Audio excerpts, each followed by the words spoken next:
Mirëmbrëma miq pa thana. Personazhi i sotëm ka shumë tituj nga pas si gjithë ata që unë ftoj këtu. Është këshiltar, është poet, është kritik letrar, është analist. Po unë do ta përmbledh vetëm një fjalë. Është një njeri i mençur, një njeri që sa herë del në studio, sa herë del në televizor ka vendosur një standard dhe nuk pranon dorëzohet nga ky standard që ka vënë diskutime, debate, në analiza gjithçka tjetër. Është një vërtetësi e një lloj intelektuali i cilin fatkeqësisht po humbasim televizionet tona. Në studio me mua është Agim Baçi. Faleminderit. Agim, mirë se erdhe. Mirë se gjeta. Unë ta kam thënë këtë gjë dhe privatisht ty. Që Agimi është një nga ata që beson ende tek dialogu mes njerëzve, një lloj dialogu i shëndosh me argumenta, gjë që cilën ne po e humbim në fakt. Shiko, kur i referohesh kësaj, do të falenderoj shumë që ma ktheve këtë peshën e madhe, sepse edhe kur i kthehesh librave të shenjtë, Zoti do thotë lexo, po nuk thotë ha. Do të pra, i jep shumë peshë të madhe fjalës, dhe asaj që duhet të themi dhe nëse humbim peshën ne të cilët e duam fjalën, atëherë çfarë presim nga ata të cilët nuk e kanë fjalën as profesion dhe as një dëshirë dhe as dashuri, domethënë. Dhe unë mendoj që unë me fjalën kam dashuri dhe nuk është se mund të më tundoj dikush tjetër përballë që ta ndryshoj peshën e asaj që unë mendoj që duhet më e thënë. Me shumë admirim për fjalën, me shumë admirim për mënyrën e të menduar dhe pavarësisht se mund të ketë banalitet, është justifikim që thuash që arena e fjalës në Shqipëri, domethënë ka rënë këtë pikë. E kemi vetë në dorë, domethënë ta mbajmë asaj në atë lloj sharmi që ka nevojë fjala për të qenë kur thuhet në publik. Po ndonjëherë duket sikur vërtet në një ishull, vërtet në shkretir apo jo Gim. Pra kur ti përpiqesh krijosh një dialog, ndërtosh një dialog me dikë dhe e sheh që ke vulgun përballë. Si a del se kam një pyetje në fakt që nuk do e nisja me këtë, por më që dolem te biseda. Si e përballon vulgun? Jam i bindur që ti përmbash fare pyetjeve që ke menduar për mua, sepse spontaniteti do na sjellë një pikë tjetër. Pra si ai bën ball vulgut? Po shija sot një video tënd në një studio, edhe dikush që me një sjellje janë to sjellje që ndonjëherë lën pa fjalë, për të lën s'di çfarë të bësh sepse është kaq e trash ai vulgu që ata bëjnë ose kryejnë sa ti nuk ja vlen. Pra si reagon Gimi ndaj vulgut përditshëm se ti je përdit në televizion me njerëz përballë që fatkeqësisht nuk e kanë edukatën. Përgjithsisht mundohem të them gjërat që dua. Ka një hile në fakt debati, që gjithmonë debati anon nga ai që përcakton termat dhe duhet me i përcaktuar tjetrit termat, duhet më s'më lënë që të ul nivelin e debatit.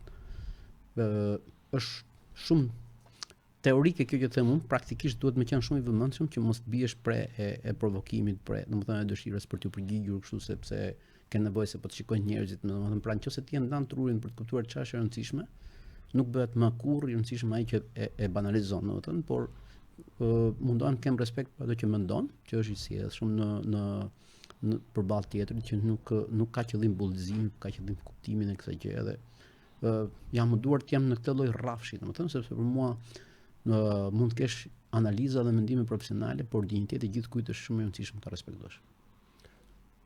Kjo ndodh kur ky lloj komunikimi është po themi nivele pak të ulta, ne po shohim që ky lloj komunikimi ka shkuar deri lart. Pra edhe fushata që po bëhet tani është një fushat.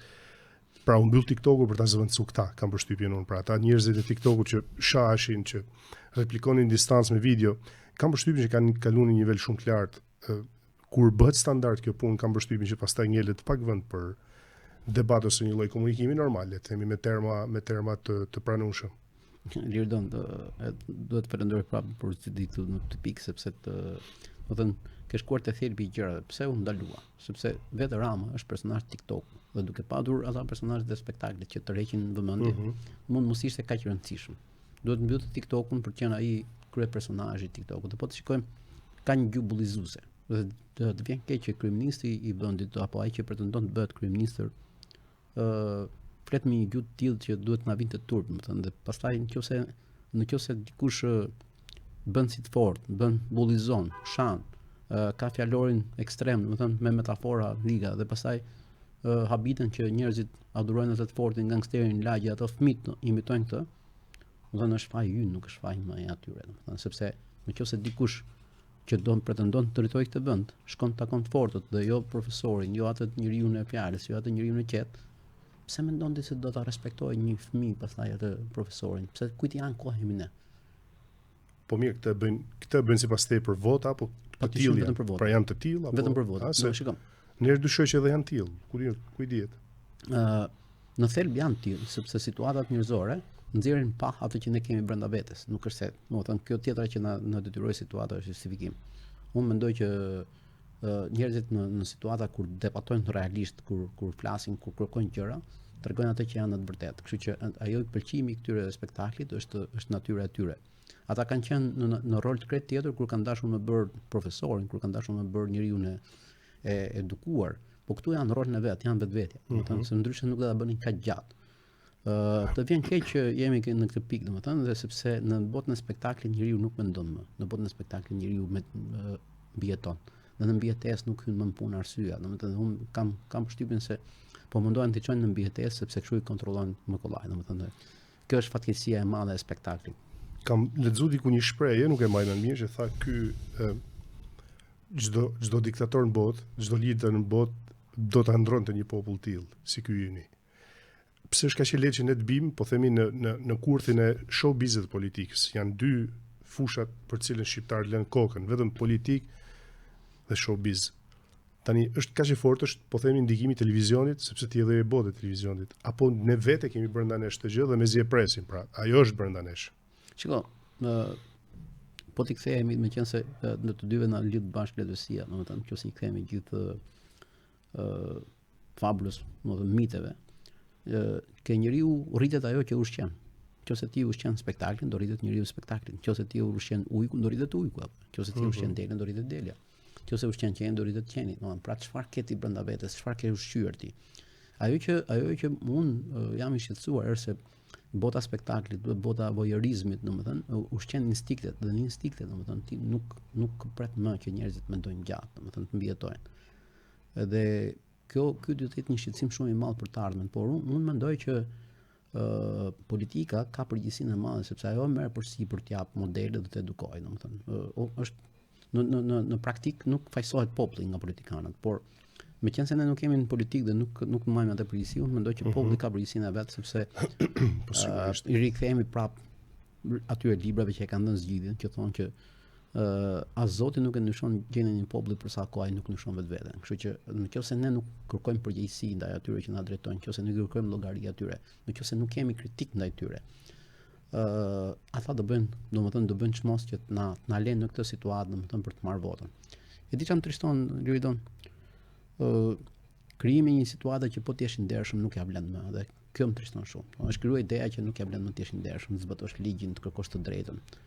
Dhe kjo do të peshojë shumë, sepse botën e madh gjallë besimin. Nëse njerëzit nuk kanë asnjë lloj besimi kur dalin nga shtëpia se do gjejnë të drejtën të vërtetën, që do respektohen. Nëse nuk besojnë se askund nuk mund marrën punë pa para. Nëse nuk besojnë se askund nuk mund ta gjejnë drejtën dhe duhet të paguajnë. Ai kupton se nuk ka ligj që ta kthejmë më këtë fuqi, domethënë, pra duhet të kalojnë breza, duhet të kalojnë një edukat shumë e madhe. Do janë ato ligjet e pashkruara që janë shumë më të rëndësishme se të shkruarat. Po ky është realitet, Gim, pra po se ngjan kështu si distopi, po të na gjojë dikush nga jashtë, po. Më vjen keq që Orwelli, domethënë, duket sikur vendin më shtatshëm për librin e vet e ka këtu. Është realitet, un kam kohë që mendoj që këtë vend nuk ja vlen më të jesh i drejtë i ndershëm, pavarësisht se unë mendoj se ndershmëria është e brendshme, pra ti nuk vendos do të bësh ose jo i ndershëm, ose e ke ose nuk e ke. Ti nuk mund të bësh, domethënë, ti që i përket fjalës dhe ato që i përkasin fjalës. Pikërisht për këtë po them, pra nëse je i ndershëm nuk ndryshon dot, kam përshtypjen unë, pra nëse e ke në po do të luftosh ama, do të luftosh, sepse duhet ta bësh që ajo të fitojë qytetarin. Pra, domethënë mos fitoj koncepti të qenurit mos kesh turp nga asgjë, po të fitoj të qenurit të kesh turp nga disa gjëra që e mbajnë shoqërinë të fortë, domethënë që e mbajnë shoqërinë brenda disa shinave të rëndësishme që i japin vlerë. Përndryshe, nëse i ul këto shina, është si lumit që po ja ule ato brigjet, normalisht që të përmbyt. Edhe budalloku këtë zakon ka, është si lumi që del nga shtrati nëse ti nuk kujdesesh për të, domethënë. Edhe pse thoshte Umberto Eco dikur që dikur të paditurit debatonin vetëm te lokali i lagjës. Sot debatojnë me nobelistin edhe në Facebook, në Instagram, në Facebook, gjithandej dhe ti ke edhe në pushtet, domethënë. Pra, ne menduam që se është gënjeshtër shumë e madhe njerëzit që mendojnë që revoltohen në Facebook. Ajo aty të kontrollon qeveria kollaj. Është si një furtunë gotë. Nëse ti nuk del përtej kësaj, nëse ti nuk flet me tjetrin në sy, nëse ti mendon se duke thënë ke muri i yt, domethënë ti ke arrit qëllimin, ti thjesht i ke shërbyer qeverisë ose atyre që duan të të mashtrojnë apo atyre që duan të të kontrollojnë. Është më lehtë për ta fikur një zë, po E gjime nise këtë podcast me një, pra përmende besimin, Kuranin. Agjerove? Sa po kemi mbyllë muajin e Ramazanit? Po. Si ishte ky muaj për ty? I vështirë, po themi rezistove? Të them të drejtën, nuk, domethënë kam kohë që nuk është e vështirë dhe ndaç verën, ndaç ndimër se kam shumë vite, domethënë që nga viti 1997 që agjeroj. Ishte i vështirë vetëm për shkak se kisha një domethënë qelloj që mamaja ime, domethënë në këtë kohë kaloi një periudhë vështirë shumë, është ende domethënë në spital, domethënë edhe kjo që e vetmja vështirësi, sepse siç duket kur ndeshesh përballë mamas, domethënë të bien të gjitha fuqitë e tjera, domethënë se merr fuqi vetëm ajo, edhe them drejtën, ndoshta mund ta kesh parë, domethënë ishte një poezi që nuk ish mangë dot, ja shkruajta mamas time sepse ishte një çast që sa doli nga anestezia, më vuri durën më këtë koka dhe më tha ulolle, po ku ulolla unë tash. Si është mamaja tani? Shpresojmë të lutim Zotin që ta kaloj, domethënë, por është vështirë, domethënë për moshën që ka, dhe më vështirësohen gjërat, por janë dorë Zotit të gjitha. Me që jemi të besimi, e di Zoti këtë punë, siç duhet themi, por besimi gjim sipas teje është një pyetje që ja bëj gjithë intelektualëve të cilët kanë edhe besimin. Dogma e besimit e frenon, le të themi, krijuesin, shkrimtarin apo e favorizon? Se është një pyetje që shpesh bëhet debat. Shkrimtarë që besojnë, që janë brenda dogmës, e kanë vështirë shkruajnë për tema tabu, ata që nuk e tjerë, është një lloj replike, një lloj përplasje. Ti si mendon? Madje je përgjegjësi shumë të madhe të shkruaj edhe për ato gjëra të cilat njerëzit e tjerë nuk guxojnë të shkruajnë, dhe i thot njeriu të shikoj brenda vetes, domethënë të shikoj tjetrin, shikoj. Përgjithsisht bota sot ka humbur të paret në sy të tjetrit. Dhe ndërkohë që besimi i kërkon njeriu të shikojë tjetrin në sy, për të kuptuar që tjetri jemi ne. Tjetri jemi ne që kemi, domethënë, pa kuptuar tjetrin s'kemi kuptuar veten.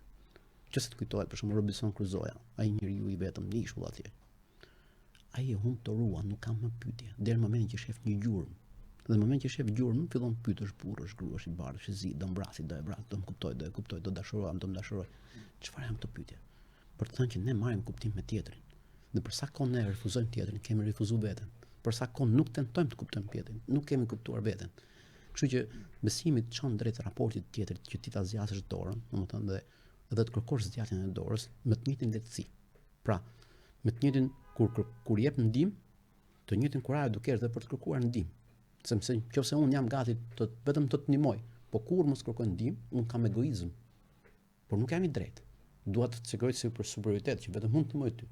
Nëse unë jam i vërtetë, jam i drejtë, me të njëjtën lehtësi unë të shtri dorën në ty, me të kërkuar ndihmë. Nëse kam qenë i vërtetë kur të kam ndihmuar ty. Kjo është ajo që të jep besimi.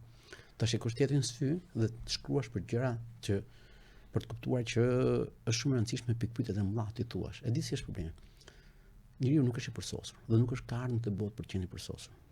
Madje një nga lehtësitë më të mëdha që kam marrë unë është që në një vend kur lexova dhe aty mora të gjitha të çlirimin e masës, thotë nëse do të ishit popull që s'do gabonit, ne do ju shkatronim ju, do krijonin një popull tjetër që do gabonte dhe do kërkonte falje.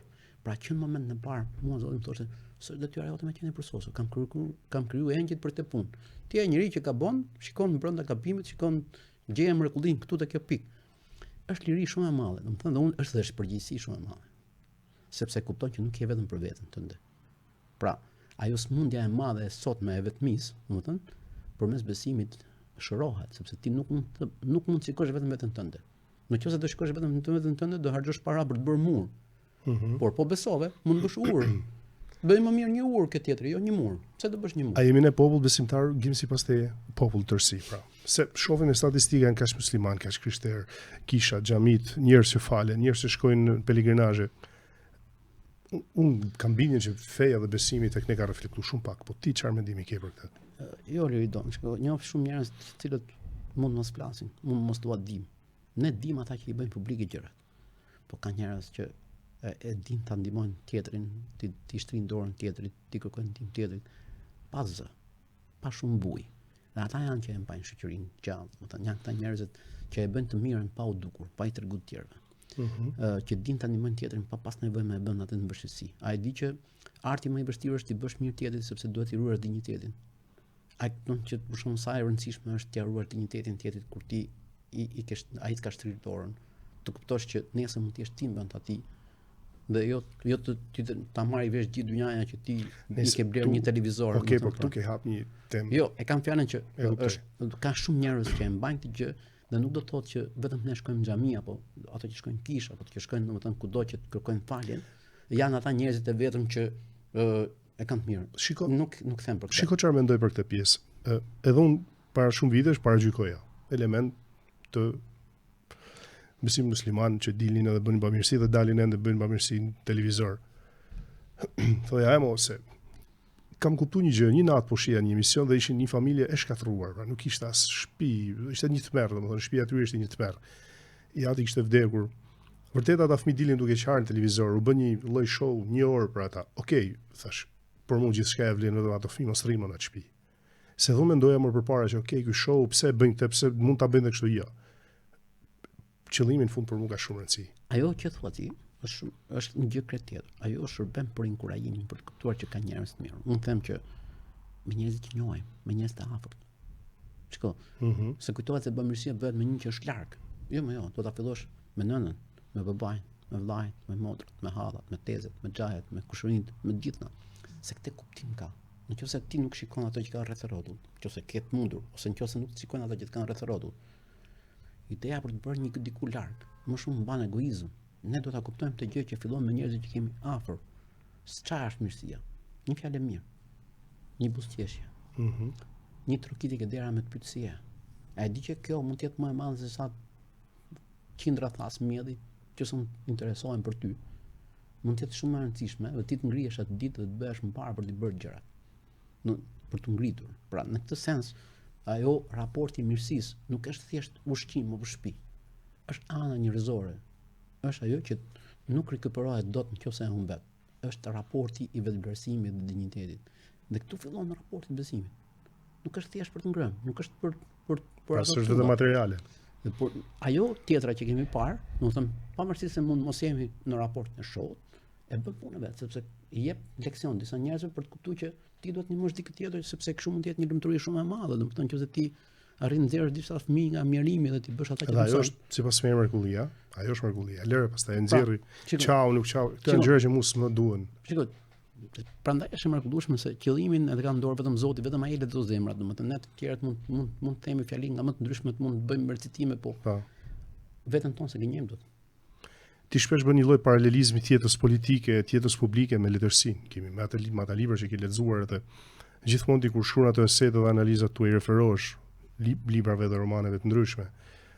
A mendon se letërsia vërtet është një pasqyrë jona? Shiko, shpeshherë jam referuar dhe kam gjetur personazhe të rare për të kuptuar që as nuk kemi të parat në që humbim gjë, as nuk kemi të fundit. Edhe letërsia është ajo thirrja e madhe për të thënë njeriu që në të gjitha kohrat, në të gjitha vendet ka pas gjërat përbashkëta. Nuk është rasti që pas librave të shenjtë ajo që i ka mbërtuar gjitha kohrat është letërsia. Sepse letërsia tenton njeriu në thelb, domethënë. Dhe për shembull, cili për nesh mund të thotë dhe mund të bëj be që është më i ndjeshëm se Homeri, se Shakespeare, se Balzacu, se Dostojevski, edhe pse ka internet apo dia apo ka parë më shumë se ata, ka telefon, ka cili për nesh. Thuaj një njeri. Asnjëri për nesh. Yeah. Por ka nevojë, a kemi në nevojë të pyesim për shembull me pa datën kur e ka shkruar ai romanin? Jo. Sepse thelbi i tij është njeriu, njerëzorja. Dhe kështu që letërsia i ka dhënë shembujt e njeriu, domethënë se kur humbet. Se domethënë Gopseku dhe Xhagorioi, Balzacut nuk jetojnë nëpër Tiranë, jetojnë apo jo? Personazhet Dostojevski nuk jetojnë nëpër Tiranë, të Tolstoit, të Mark Twainit, të Shakespeareit, të Cervantesit, ndonjë. Po, a ke ti përdit që e përdorin njerëzit në forma më ndryshme Don Quixote? Hamlet? Pra, domethënë letërsia është një thirrje e madhe për të kuptuar botën, dhe jo rastisht, domethënë unë i kthehem letërsisë për të dhënë disa fenomena dhe për të kuptuar që kjo që po ndodh nuk është hera parë, nuk është tronditse, është faji juaj që se keni ndjerë që për të kuptuar që njeriu në thelbin e vet do rrotullohet ke gjërat që do, domethënë. Pra, por sot kemi më shumë mundësi të nxjerrim pa gjëra që dikur ishin shumë të fshehta, që nuk merreshin vesh, që mbeteshin te fshati vet, te lagja vet, te pallati vet. Pyetja që i bëj vetes gjithmonë është cili është misioni i letërsisë, ose ta lokalizojmë si pyetje. Un kam kohë që po shkruaj një roman edhe të jemi sinqert me ty, kam një lloj meshtësie, them pse për çfarë duhet ta botoj. Kujt i shërben, pra, se ka një lloj bjerrje gjës shoqërisë, lexuesit, kam përshtypjen që edhe lexuesit kanë rënë. Unë jam njëri që kam punë ngushtë me lexuesit, me trinjtë dhe e kuptoj që interesimi po bi ditë pas dite deri po themi deri vitet fundi, fillimet e viteve 2000 ose 90, është ne kemi pas letërsi të madhe që ndikoi, pra ishte ende letërsia e atyre burrave të mëdhej, luftës dytë botërore etj, po mas këtyre viteve sigurisht e humbi kuptimi i letërsia. Kush është misioni i letërsisë sot që jemi në postmodernizëm? Kam pyetje që ja bëj vetes ose po themi edhe në Shqipëri. Kush është misioni i letërsisë shqipe sot gjim? Letërsia do ta humbi misionin vetëm nëse do humbi peshën për fundimisht fjala. Do unë nga mënyra se si ma shpreh, domethënë dyshimin tënd, mendoj që po shkon një prozë të mirë, nëse ke shumë dyshime dhe do shkosh drejt pikës. Ajo që mund na prishë punën është vetë siguria që ne po bëjmë gjën më të mirë dhe kjo mund të jemi në ajër. Por nëse kemi pyetje të thotë që bota është përballë nesh me pyetje të dhura dhe ne po i japim përgjigje të dhura. Shumica shkrimtarëve nuk është se kanë ndërmend qindra mijëra apo miliona lexues kur shkruajnë. Kanë mend një ose dy lexues dhe duan që ai ti kuptojë. Për shembull gjithmonë mjafton të kthehesh mbrapa për të thënë dialogu midis Kafkës dhe Brodit, që i thot Brodi janë shitur tha 11 libra. Kush e ka bler një tha, jam shumë kurioz se 10 tjerat i kam bler vet, po duhet njoh këtë që më ka bler një. Pra, shkrimtari domethënë që beson tek gjërat e veta, nuk e shikon te numri, por ka garancinë që fjala e tij do vi një moment do kuptohet. Në historia botërore e letërsisë dhe e artit në përgjithësi ka raste ku është dashur kohë të rikthehet, domethënë në qendër të vëmendjes ajo që është shkruar, që është bërë.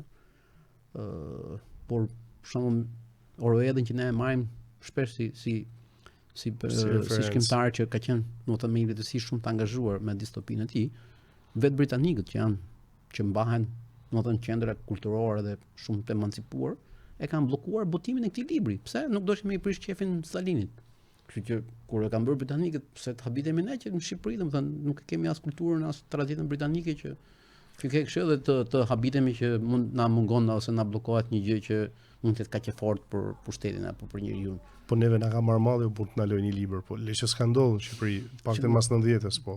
Sot ato që na lënë një libër. Mund paguajnë që të ndalohet libri se kështu mund shitet, domethënë. Pikërisht pra është kthy në të kundërt, po. Më the që je duke shkruar një libër, e ke çuar për botim the. Je rikthyer poezisë mbas 20 Nuk jam rikthyer, unë poezisë është rikthyer poezia dhe mua. Poezia dhe këtu mbas 23 vjetësh apo në vitin 1993 kanë botuar libër 32 vitesh. Po. Po ç'është kjo poezi që rikthehet kaq vonë? Se di çfarë ka zgjuar te mua, por më desh fillimisht ti thoja gruas time që poeti që ka frikë shkruaj poezi dashurie nga gruaja nuk është më poet, kështu që e sqaruam të gjë që mund të shkruaj poezi. Që në fillim.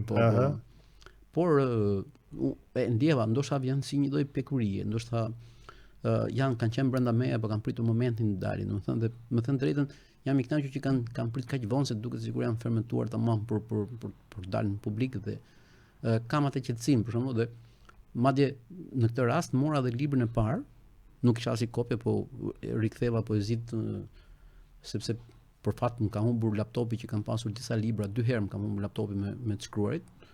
Por nuk jam mërzitur se kam thënë që ka qenë e thënë që ata të humbin dhe të rishkruaj prapë. Një pjesë më të madhe të poezive çuditërisht i mbaja mend, edhe i kam rikthyer ata disa poezi, domethënë, dhe mendoj që mund t'i përfshij madje në libër, domethënë disa prej poezive të tyre, po të rishikuara që i kam botuar 1993-shin. Por jam kënaqur se domethënë ndoshta nga që jam edhe shumë kritik me veten kur po mos më pëlqenin vet, domethënë do kisha shumë kështu frenato për t'i publikuar. Pastaj kam roman, kam libra me tregime. Roman i shkruar më parë tregime, romane të tjera, kam shkruar. Kam botuar domethënë në vitin 2003 Gabimet domosdoshme. Pastaj kam marr kritika letrare më shumë punë. Pikërisht pra, se ne njohim kryesisht për kritikë letrare, për ese, letër dylçinje, si libër që është lexuar. Por shumë i frenuar, pastaj kam lënë novela. Pra letërsi nuk ke shkruar fiction, pra shumë pak. Shumë pak, domethënë, po tani do i botoj sepse kam një libër me tregime. Do të pëlqej sepse janë tregime vetëm që kam marrë këto shprehje popullore, ëndra nxitare, ëndra qiell, bisedë me byth në drejt, bisedë me byth në drejt, bisedë me filan fistekun. Kto mbandi edhe titulli i librit që do jetë bisedë me byth në drejt. Tani ka një problem mendoj unë me kritikët letrare. Jo një problem që është shoqëror, por një problem i brendshëm ose edhe në lidhje me të tjerë. Ti ke qenë pjesë shumë jurive, ke shkruar për librat e tjerë, ke kritikuar sigurisht, ke një gjë të mirë që nuk u thua autorëve në sy, pra kjo nuk bën dhe kjo bën sipas teje. a ke, më thoj za një lloj frike tash që ata që se kur shkruani kritik letrar është ndryshe kur shkruani shkrimtar, se kritiku është pra sipas është niveli më i lartë i gjës. Kam preferuar të them që jam një lexues, domethënë i vëmendshëm dhe vëzhgues. Edhe ajo që kam kërkuar madje nga katedrat, domethënë është që të ndërtojnë lexues, pastaj po patëm lexues të mirë kemi edhe kritik. Domethënë por fillimisht duhet kemi lexues të mirë dhe shkollat sot, domethënë fakultetet e histori filologjisë, pra dega gjuhëlogji kudo që të janë, duhet të ndërtojnë spaj lexues të mirë, domethënë sepse e citoj gjithmonë Danilo Kishin që thotë lexues të mirë ka më pak se shkrimtar të mirë dhe më rezulton fakt kështu, domethënë që lexuesia ka nevojë për lexues të mirë, por leximi është art, për mua është art në vete, sepse është arti jonë i tjetuarit. Dhe një lexues i mirë nuk bëhesh kollaj. Lexuesi i mirë do krahasim, lexuesi i mirë do lexim, lexuesi i mirë do njoh teoritë, por nuk ka nevojë të ja çojë lexuesit teoritë shkencore. Për mua mjafton të gjej këndvështrimin e duhur për të thënë pse ja vlen të lexosh një libër ose pse nuk ja vlen të lexosh një libër. Por jo të vërtetës unë, për shembull, shumë kritika i kam mes me dhe autorit pa pas nevojë për të bërë publike. Publike unë i bëj në 4 raste. Pse në 4 raste? Në qoftë se ke fituar një çmim kombëtar. Në qoftë se ke fituar çmim kombëtar. Në qoftë se ke fituar çmim panajër. Në qoftë se je shitur shu dhe në qoftë se janë pjesë të tekseve shkollore, por mua bën objekt kur je libri dobët ta bëj publike qëndrimin tim. Duke menduar unë që është një letësi që nuk ja vlen, por letësi dobët ka gjithmonë dhe mund të ketë domethënë dhe nuk merrem me të, mua më intereson letësia që pra duke mos pretenduar asnjëherë si një gjë përfundimtare, pra si një autoritet i. Shikoj, gjithmonë e kam marrë këtë leksion nga Umberto Eco. Umberto Eco duke thotë që në shënimet e tij duke ikur në Portugali thotë kisha një libër, e lexova thotë, por i kem për Lisbonë, s'm pëlqeu fare. Kur u ktheva pa Romova për libra të tjerë, s'kisha, e lexova prapë këtë. Ka bërë 62 shkrime për këtë libër, të cilin në leximin e parë nuk i pëlqeu. Pra unë nuk them dot që kam mendime përfundimtare dhe kam qëndrime përfundimtare për librin, përderisa unë për një libër shkruaj kam shkrime të ndryshme, domethënë dhe vetëm letra dyqinjës janë 3 letra, domethënë që janë një lloj kritike e ndryshme, domethënë sepse unë e kam lexuar në disa kohë ndryshme Don Kishotin. Është një libër që unë e kam lexuar 7 herë deri tani, domethënë dhe kam frikë se po ta kem afër, e lexoj prapë sa herë e kam afër. Dhe prandaj them që nuk ka lexime përfundimtare. Ka vetëm domethënë sugjerime në të tilla, dhe kritika duhet ditë thotë sa gjëra që për shembull kur kthej kohën mbrapa nuk pendohem kurrë për ato që kam shkruar sepse kam qenë i bindur kur i kam shkruar.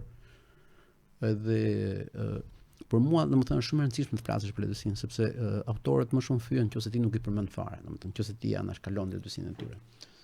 Dhe për këtë ne kemi nevojë, sidomos gjuha shqipe, që është një gjuhë domethënë me lexues të kufizuar, ka nevojë që kemi një vedije kombëtare, se në fundit pasuria më e madhe është gjuha, dhe po të shikojmë që represionin e madh që ka anglishtja dhe gjuhët e tjera, domethënë që mund ta harrojnë fëmijët, duhet të kishte një përkujdese kombëtare, domethënë që dhe letësia është ajo që e bart njeriu, që bart gjuhën më mirë se kushdo tjetër.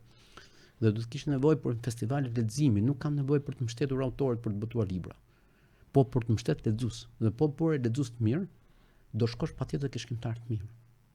Lexuesit e mirë janë ata pasuria e madhe që e shtyn, domethënë sepse bëhen objekte i debatit, i leximeve, i shkrimeve, i reflektimeve, i refleksioneve, i bëra dhe është justifikim. Nëse dikur njerëzit thoshin s'mblet dikush, sot në rrjetin e vet social mund ta bëjë dhe ata kanë që kanë dashur për të thënë gjërat i kanë thënë, domethënë kur kanë për të thënë.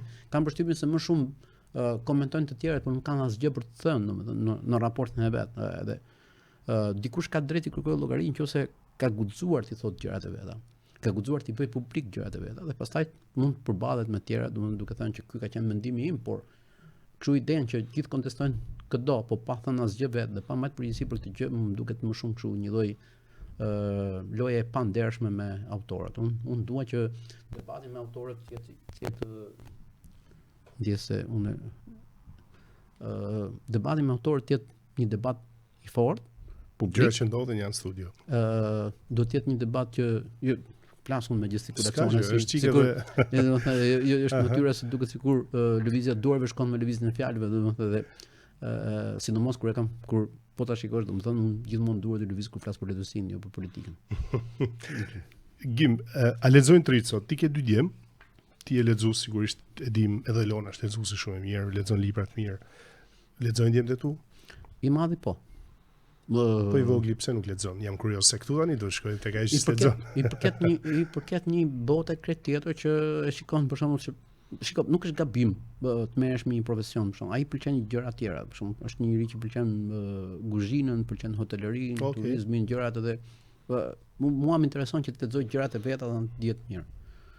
Dhe për shembull, i mbiri i madh që ka lexuar, më mbiti këtë ditë se kishte tërhequr nga biblioteka Botën e Dieshme të Zvajkut dhe kur e pash duke lexuar i thash sa mirë që po e lexon këtë, thash nga librat që do të tregoj shumë më shumë se çdo gjë tjetër për atë pres. Libri i madh. Është libër që do ta lexojnë shumë vetë, thash po bravo që ai ka tërhequr vetë, se nuk është se më pyeti mua, domethënë kishte tërhequr vetë, ai kishte tërhequr librin, po. Nëse të rinjt nuk janë afër librit, është faji ynë. Nuk kemi ditur të ja shpjegojmë letësinë. Po si ka rënë kjo gjë?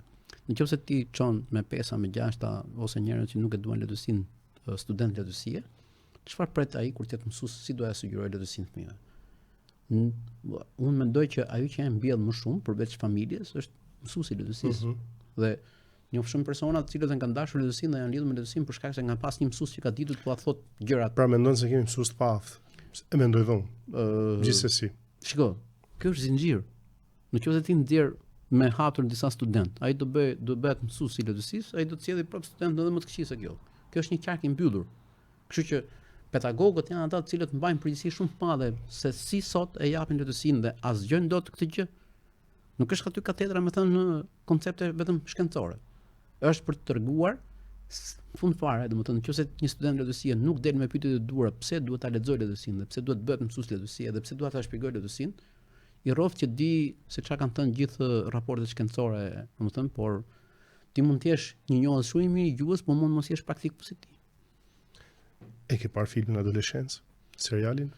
E pata debat me Elonën, domethënë me Timë Shoqe që po them Timë Shoqe se ti e njeh me emër Elonën, po ajo i patë 4 serit dhe po debatonim dhe unë e pash jo të gjithën, po e pash domethënë dhe u bëra kurioz në fakt sepse ndoqa kryeministin britanik në një debat me gazetarët që tha që po e ndjek këtë emision sepse kam 2 fëmijë, tha 2 djem 14 dhe 12 vjeç. Në Angli është bërë temë e përditshme ish trajneri i Anglisë Southgate, tash duhet jetë një film që duhet shfaqet në shkolla, unë e pash. Është një, të jemi sinqert, pati disa skena, po ai siç e mshojnë pastaj regjisor të tjerë që ka tek One Stop Shop që është ajo One Shot. Pra që është pandalesë të tjerë. Ta bëra pyetjen sepse prap du të rri tek fëmijët e tu, ti ke 2 djem. Unë ti e di shumë mirë që unë shkruaj gjithmonë për fëmijët. Okej. E kam shumë shqetësim. Sepse nëse ne nuk e dim, nëse ne gënjejmë fëmijët për shkumen, për të ardhmen, për miqt, për armiqt, me cilin moral mund të themi pastaj bëuni të mirë për këtë vend? Në emër të kujt? Jam kurioz tek bullizimi, sepse për mua kjo është plaga më e madhe sot për Soderenis. Dhe ai film tregon që edhe Europa ka probleme më të thella se ne. Padyshim. Shumë më të thella se sa ne. Si ja ke dal, po themi ti se vlen këshilla jote gjithmonë, sigurisht unë e kam vogël, po ka njerëz që i kanë moshën tënde dhe si ja ke dal ti mësosh djemtë tu, jo vetëm që të mos bullizojnë mbase, por që edhe mos bullizohen, pra si mund ta përjetojë njëri, sepse prindit nuk dinë t'u shpjegojnë. Prindit marrin masa ekstreme, fëmia nuk e përballon dot, është një rreth shumë i egër, cilin ne kur rritem e harrojmë, por që është një plagë e madhe bullizmi. Ke bisedu me djemtë tu për këtë temë, flet me ta, si është? Lidon, çelësi është flasësh me ta. Po them dhe ekstremin që gjyshi im thoshte që një fëmijë që nuk dëgjon gjë e tij. Pra, prindi është i fundit që mund dorëzohet. Madje është një psikolog Nikos Sideris, një psikolog i famshëm grek, po që jep mësim në Londër, ai thotë që fëmijët nuk kanë nevojë për psikolog, kanë nevojë për prindër. Pra prindi është i fundit që mund dorëzohet. Nuk mund dorëzohesh ti. Domethënë, ti nuk mund ta mbyllësh derën kurrë ndaj tij, dhe as nuk përplasësh derën ndaj tij është ti ndaj fëmijës. Do përballesh sepse ti ke përgjegjësinë e madhe. Por po them ti gjë që kemi debatuar shumë me këtë. Është çështja e vetvlerësimit. Shikoj. Është një brez shumë i rrezikuar. Është kollajt i pajsosh. Është një brez i rrezikuar nga spektakli, nga seksualizimi i thellë i jetës shoqërore, nga diferencat e mëdha, domethënë të çështjes ekonomike. Dhe nga një shfaqje tjetër e gjërave të cilët në publik që nuk janë më nuk dikur, domethënë që as nuk i merrte vesh askush, domethënë po sot jeta e tyre intime nuk është më intime dhe nuk ja dim peshën kësaj gjëje. Unë përpara se sa filmit domethënë që folëm, kam parë dhe disa prodhime të Hollywoodit, domethënë mashtrime online, jetë online ku domethënë jeta e gjithë secilit është në një vorbull shumë të fortë, domethënë që mund të bëhet pikpyetje nga ata të cilët i kemi afër që nuk e dim se çfarë na nxjerrin publik, domethënë çfarë nuk na nxjerrin, si flasim dhe si komunikojmë. Dhe mendoj që detyra jonë është t'i japim vetbesim. T'i japim vetbesim dhe kur i jep vetbesim, nuk i jep vetbesim me idenë që ti je i fortë që të tallësh tjetrin. Jo, je i fortë besosh te vlerat e tua. Po për të besuar te vlerat e tua, prandaj kthehemi prapë tek fillimi i bisedës, te tjetri. Tjetri është për të kuptuar. Është për të qenë aty për i rëndësishëm për ty. E kupton për shembull çfarë ka humb brezi sotëm? Po humb një nga është përgjegjësia jonë, nëse po e humb. Që nuk e kupton më që shoku lagjës, shoqja lagjës, shoku bankës, shoqja bankës është për të bërë dhe mik, nuk është vetëm për ta parë seksualisht. Po humb një nga pasuritë më të mëdha që ka njeriu, të ditë bëj miq. Dhe nëse ne nuk i mësojmë fëmijët tanë të kuptojnë çfarë është miqësia, çfarë është shoqëria, çfarë është marrëdhënia njerëzore, duke i çuar tek seksualizimi i thellë dhe ky bombardim i madh, domethënë, do të humbë një nga pasuritë më të rëndësishme që ka njeriu në jetë, domethënë që do të thotë të ketë njerëz që i besojnë dhe që besojnë.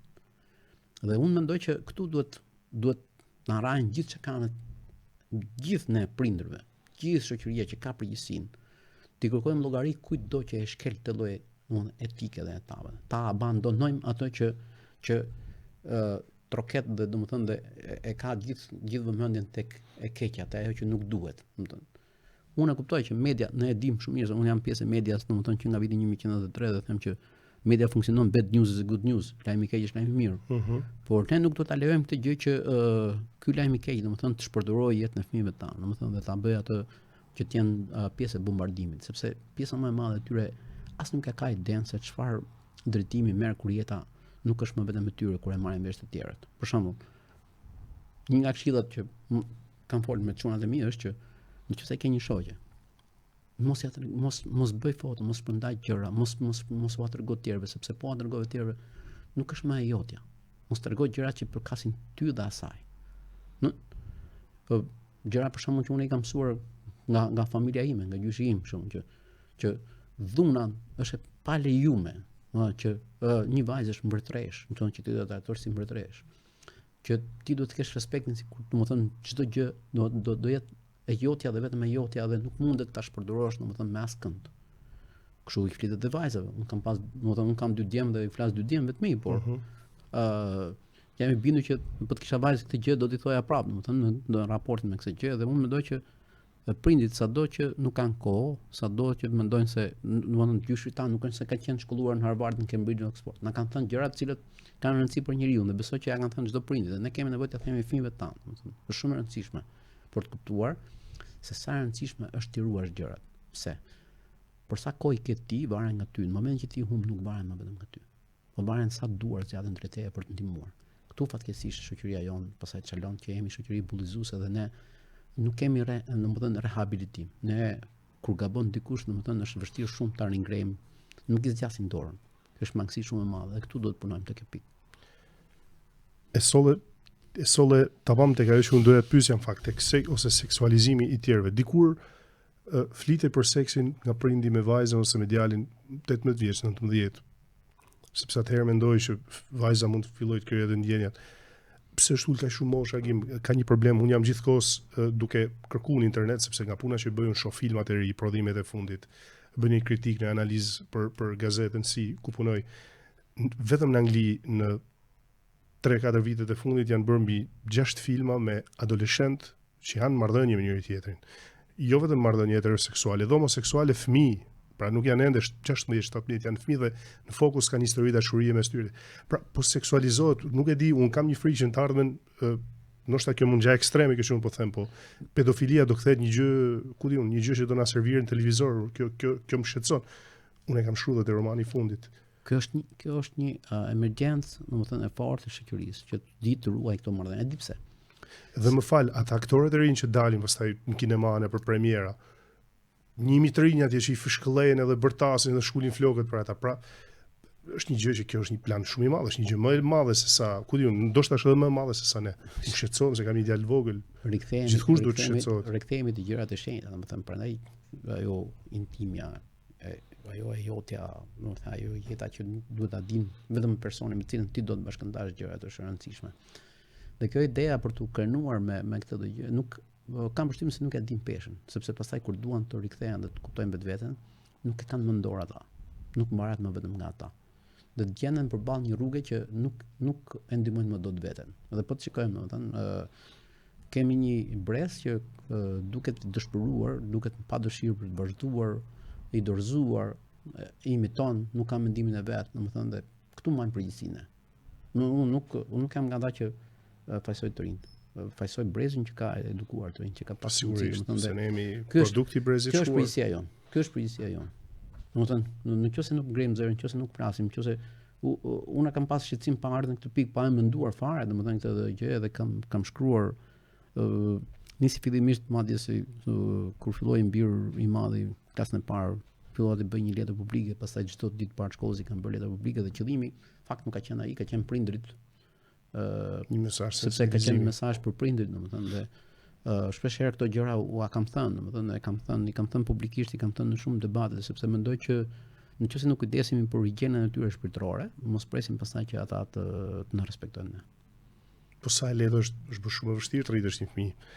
Ka po themi presion nga gjitha anët, shkollë, në lagje, në familje, në televizor, në internet.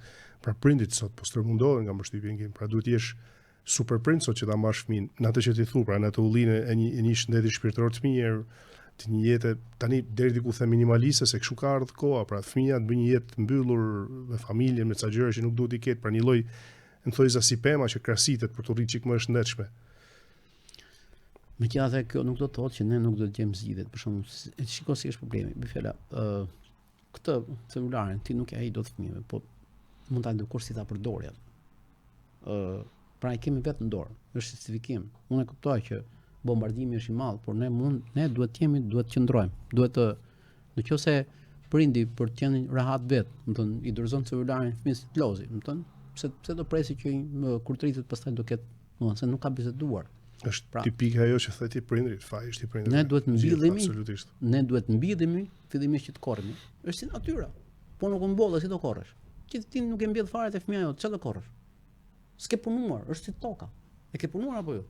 E ke kujdesur apo jo? E ke qenë gramin apo jo? Këto në vend gramit heqin rrënjët e dura, no? Gim, që ndrojmë temë, gazetaria apo letërsia, sipas teje, i bën të dyja. Gazetaria është profesion që bëhet për të arritur gjërat që duhet, për atë që është domosdoshme në përditshmëri. Letërsia është dashuri pastaj. Ndërmjet tek njëra tjetra ndikojnë? Padyshim. Në stilin e shkrimit. Fatmirësisht të dyja profesionet lidhen dhe letërsia më ka ndihmuar shumë në gazetari, domethënë, sepse më ka çliruar nga ajo e fjalëve që të vinë, domethënë gjërat edhe madje domethënë historikisht në televizion dhe gazeta ku kam punuar që më dashur me marr gazetar, shpesh herë gazetarët më të mirë më kanë ardhur nga letërsia jo nga gazetaria. Po mirë, ti mendon se bëhet gazetari sot? Pra, nuk po them termin gazetari e mirë, se duket pak utopike kjo gjë. Ka ndryshuar shumë kufici, siç ka ndryshuar ndrysh kufit e shoqërisë, por kush do të bëj gazetari të mirë bën. Është justifikim kjo tjetra. No, shiko, unë e kuptoj përgjegjësinë e madhe që ka sot gazetaria për shkak se ndoshta biznesi ka shkuar tek klikimet. Edhe unë mendoj që e diktojnë ata linjën editoriale. Jo, kjo është të dorëzohesh, se ka dy modele. Domethënë, është gjithmonë kam pas debat të gjë. Do të shkosh ti tek lexuesi apo do të sjellësh lexuesin te ty. Gazetaria mirë është ajo që sjell lexuesin te vetja. Pra e edukon atë në një mënyrë që duke bërë të interesohet për gjërat që blen. Nëse do shkosh tek dëshira, atëherë do devijosh gjithkohon rrugës sepse dëshirat devijojnë. Okej. A mendon ti që ne do jemi shoqëri më mirë në të ardhmen? Në gjitha kuptimet. Pra, e para njëherë duhet të pyes çfarë pret mbas zgjedhjeve. Një gjë kështu shkurtimisht pa hyrë në analizë thellë se këto mbase nuk do ti çfarë pret mbas tyre zgjedhjeve që po vinë. Jemi gjithë të infektuar nga kjo lloj virusi i fushatës, i zgjedhjeve. Unë shoh shumë pak, unë jam pesimist nga natyra vet, po nëse ti në jetën tënde do presësh një herë që me mjën misri do bëjmë buk gruri, atëherë pra nuk pas kemi shpresë as të rrallë. Po si shoqërinë e vet, a jemi më të mirë se po themi në 90-ën, se në 2000, çfarë ndryshon? Ne kemi në dorë vet bëjmë më mirë. Pra duhet kemi përgjegjësinë. Se shiko, rikthehemi prapë të gjërat e shenjta. Një studim Gim. E keqja një shoqërie nuk vjen kur flasim budanet, por kur hertin të mençurit. Pra, koha nuk do të mbetet bosh. 24 orë do mbeten 24 orë. kush do flasi, ku do I kërkoj llogari. Nëse njerëzit, çfarë për shembull, gjithë kjo kohë, gjithë spektakli, diçka kanë thelb, të dekurojë njerëz të mençur që mos të mbeten pjesë e debatit. Për shembull, te Saramango, te libri Pasuesi Verbris, Letulërim, a di kush kërkohet, meqense njerëzit kanë votuar një flet bardhë dhe kanë refuzuar kryetarin e bashkisë. E vetmja është ajo zonja që ke verbëria shikon, pra kush do ndëshkohet në këtë shoqëri? Ai që di, ai që mendon, ai që shikon, ai që thot gjërat e vërteta. Ne nuk do ta lejmë vetëm. Për shembull, kur shoqëria këtu në Shqipëri ka ditur të thotë gjërat, qeveritë kanë detyruar, kanë reaguar. Kanë reaguar studentët se kanë lirinë e madhe për t'i thënë. E kanë detyruar qeverinë të ndryshojë apo jo? Ka reaguar shoqëria kur është ngritur, kur është bërë vrasje si në rastin e Rashës, apo rrashë më të kimike, apo kur ka çështje thelbësore. Pra duhet të kuptojmë që shoqëria ka në dorë ta ndryshojë. Mos nënshtrohet. Problemi është që politika është përpjekur vitet e fundit të shkojë tek kultura e tumdjes kokës, një kulturë që e kemi marrë nga komunizmi. Dhe kjo na merr në qafë, fatkeqësisht. Po si t'ja bëjmë pra që ta ndryshojmë, është nuk e di, unë jam nëse ndoshta kam parë shumë. Po të shiko. Ja vlen ta paguash taksën lirisë. Sigurisht ja vlen. Për te vështirësive dhe gjithë problemeve që të vinë, jo vetëm ty, po edhe familjes e tjerë, se unë deri diku e kam pagu disa herë, ndoshta. Por ama, je I qetë me vete?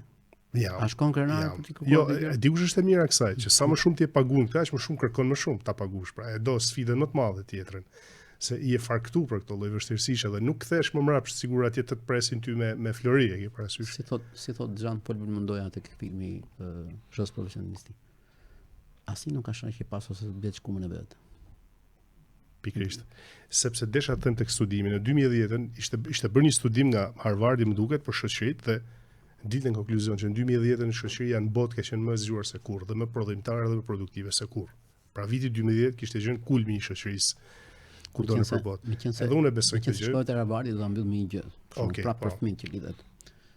Para disa kohësh është bërë një eksperiment. Shkon një profesor Harvardi në një shkollë të mesme dhe pasi bën një orë leksioni, thotë që filani thotë janë të shkëlqyer, I thotë mësuesve, është përgjegjësia juaj që ta lini se janë talent.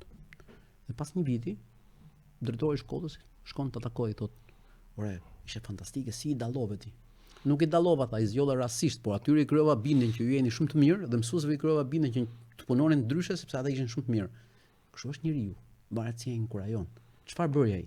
I dha bindjen që ata ishin shumë të mirë dhe ata punon si të tillë. Ne kemi detyrë, njerëzve rreth rreth, sidomos fëmijëve, ti bindim që ata janë zotë për t'ia dalë. Nëse ne I dekurajojmë, I bëjmë ushtar të kësaj politike.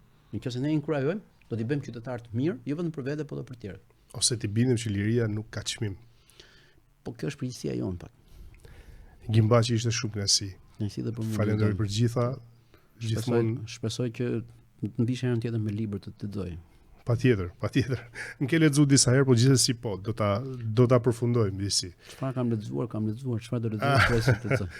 Gim, faleminderit sërish, gjithmonë kënaqësi me ty, jep mesazhe, je njëri që I përcjell në mënyrë të edukuar, intelektuale etj, kështu që deri don kështu kam folur me ty dhe nuk e qenë dhe më I ri, jo më tani që patjetër, po dhe biseda ka një burrë dhe jo, shiko, po të shikosh, domethënë ajo që preferoj unë është që mos ndryshoj regjistrin e të folurit. Pra, ndonjëherë kur je më I madh, ke detyrën që atyre që janë më të rinj, t'i japsh idenë që janë barabartë me ty, janë njerëz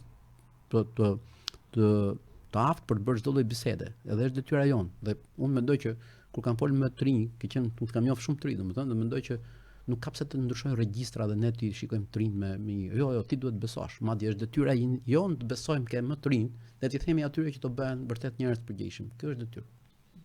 Dhe me këtë do ta mbyllim me këtë podcast. Gimbaçi, faleminderit. Faleminderit juve. Shikues dashur, kjo ishte podcasti për sot. Ne shihemi çdo të mërkurë në orën 20 nga Gazeta Si. Faleminderit.